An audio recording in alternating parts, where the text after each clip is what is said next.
Oh, landmines and jellyfish. Welcome back to Knives, I guess, and I don't know what the word for trebuchet is. But today we're assembling the Gin Knives Vaquero kit. Now, this is something that they sent, and I didn't pay out of pocket for this, so just transparency there. They sent it to me to check out. Those guys are awesome. They have been supporting small creators just across YouTube, and I appreciate them so much for it. They are awesome, and they listen to feedback.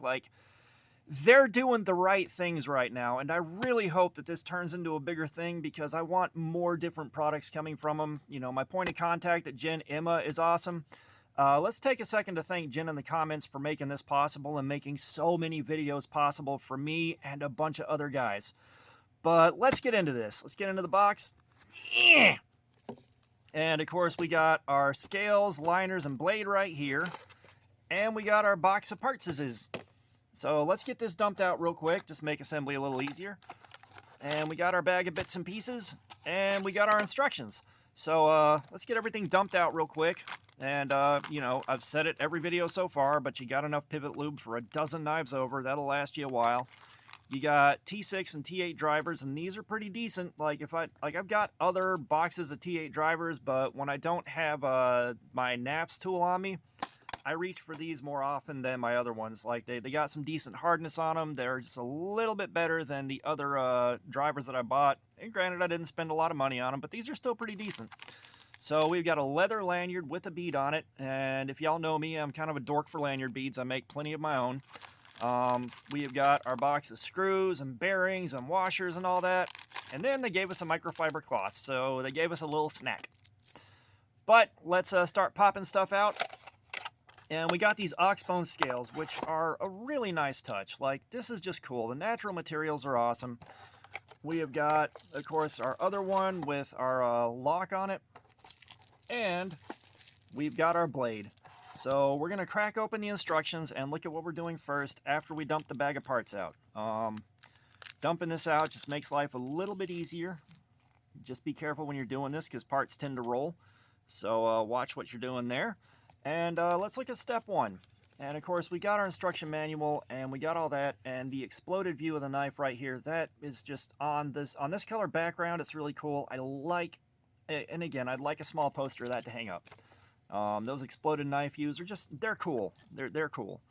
But, so we're going to take the frame inserts over the holes on the right liner. So, this is our right hand liner.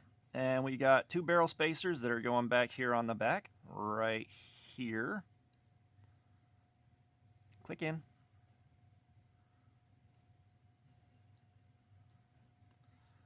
And, we've got the tiny screws, and these screws are tiny, so the easiest thing you can do is kind of poke these through the holes and then take your spacer right here and put the spacer on and start your threads like this.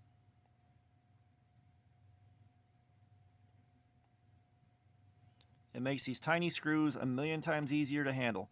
Get your T6 driver, the green one, and run this thing home. Take your other tiny screw and pop it through the second hole next to the lanyard hole. And age is creeping up on me pretty fast, so my hands shake a little bit, which makes this a little bit more fiddly. But just pop your screw in there and hold it there, and then start your threads on your barrel spacer like this. It's the easiest way to handle these small screws, and orders of magnitude easier than trying to hold the barrel spacer in and start the threads from the top. So we've got these here. Let's move on to step dos. We're gonna put the bone scale on. And yes, this is the right one. We're gonna put our pivot through here, and this has got a flat spot that corresponds to a flat spot right here. So let's put this in. And then we've got a small screw with a round top that we're going to put in here. I don't know how crazy you can go tightening this. This doesn't have a pocket clip, and Emma said that they tried the pocket clips out and they couldn't really get them without the bone cracking, but you can set this down pretty hard. Now we got our bearing right here. We got a flat spot and then a not flat spot on this side. Focus. not flat spot on that side. And the instructions show a flat side up, so we're going to do that.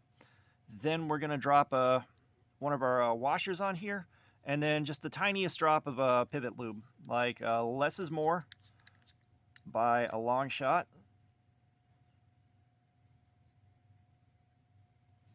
Like seriously, just you cannot get the smallest drop of like you can't get a small enough drop out of the bottle, any bottle of pivot lube.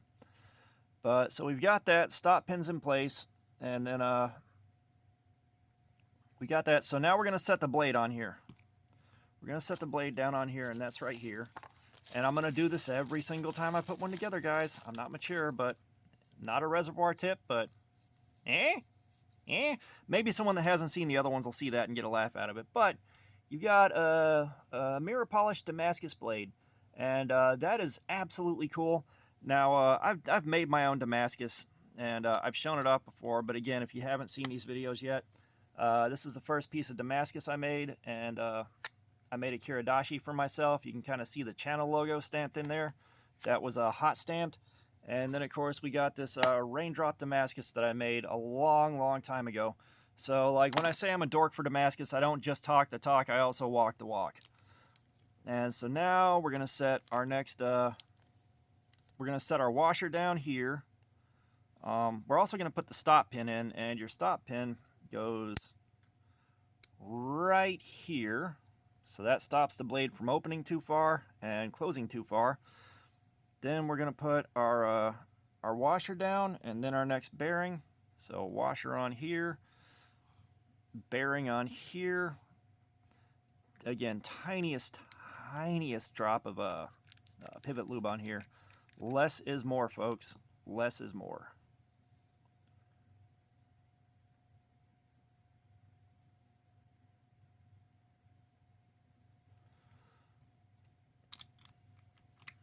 Now that that's on, we're going to set our second liner on top of this, and you definitely gotta hold this thing down, because that lock means this is pretty much spring loaded, and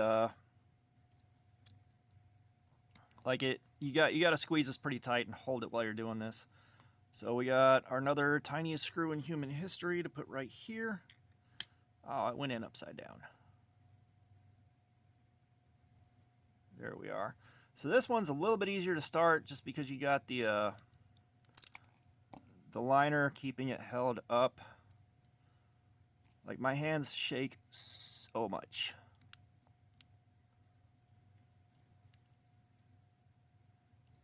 I didn't think this was going to be part of Father Time hitting me with a buckle end of his belt, but I'm getting hit with the buckle end of Father Time's belt, and I can't even roll over to get hit on the backside, you guys. Okay, so that's set in there, and our last step is going to be to put the scale on top, the scale on top, and then we're going to take the pivot screw. And this is where your orange T8 comes into play. And on most knives, most of them that are of any quality, your pivot is going to be a T8 screw. It just always is. So we're going to tighten this up real good. And then we're going to drop our last screw in here, and this is the last screw you're going to put in here.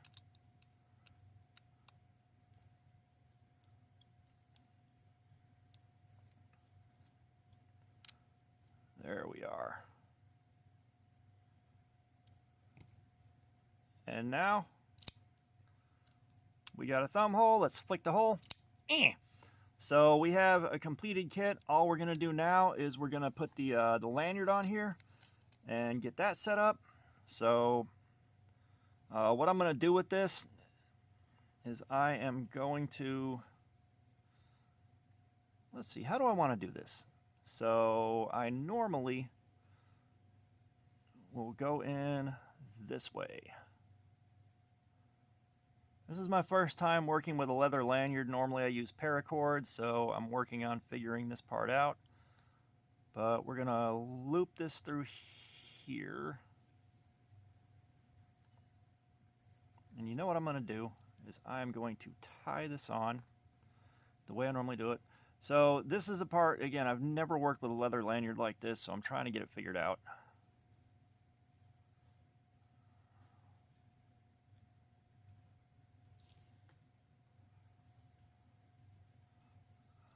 Now this is kind of my way of tying things off. You got plenty of other ways to tie this stuff on. So don't be too timid about how you do it. Just do whatever works for you. Come on, do my bidding. Okay, so there we are. So I'm going to stand this off just a little bit.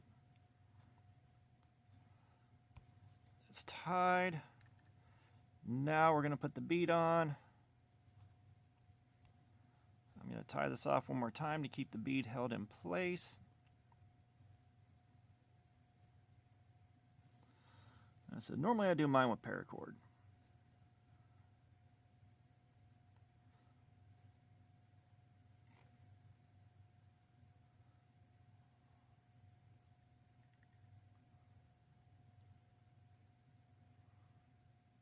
Where are you? Where are you?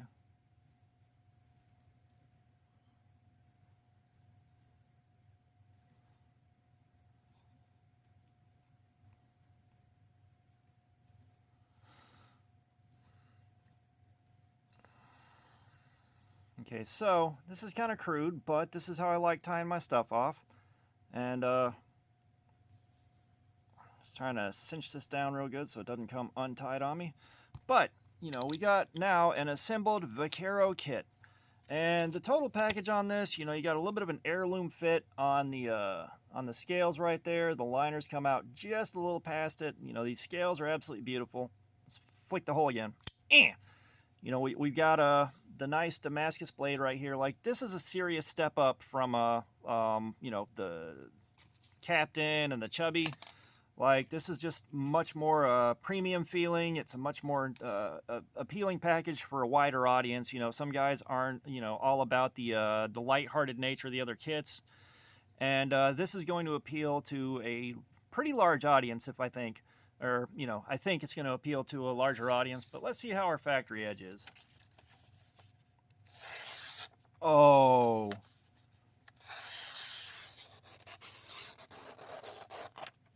That is a great factory edge. Like, that thing cuts like a bucket of hot damn. So yeah, that is very cool. I'm going to figure out how to carry this. It's going to get its week of carry. I can already tell it's going to do well if I can figure out where to put it on my person safely. And yeah, so this is the Vaquero kit, fully assembled. And of course, this thing is absolutely gorgeous. This is very, very cool. This is right in my wheelhouse for the nicer, more premium stuff. Like, I love goofy stuff. I love lighthearted stuff. I love giant pocket cleavers. But it's rare that I find something that kind of has a bit more class to it that I like and is in an affordable price range. Like, all these parts come together very nicely. It's a bit more expensive than the Chubby and the Captain, but I think it deserves it. You got natural materials on the handle. You got Damascus on the blade. You know, that mirror polish is really cool. You know, like, when I do my own, I like etching to get that, you know, dark oxide layer in there, but I have polished some. I thought it looked cool, and this is kind of right there. So, yeah, this is the Vaquero, and all that being said, thanks for looking at my crap. Again, let's thank Jen in the comments for making this possible. Subscribers, you guys are awesome. Y'all keep coming in. I appreciate it so, so much. And if you haven't subscribed, please do. I've got 4 knives to give away at 2,000 subscribers. So get in there and try to win yourself a knife. Comments, I love some feedback. Let me know what you think about this thing now that it's assembled. And all that being said, y'all have a nice day.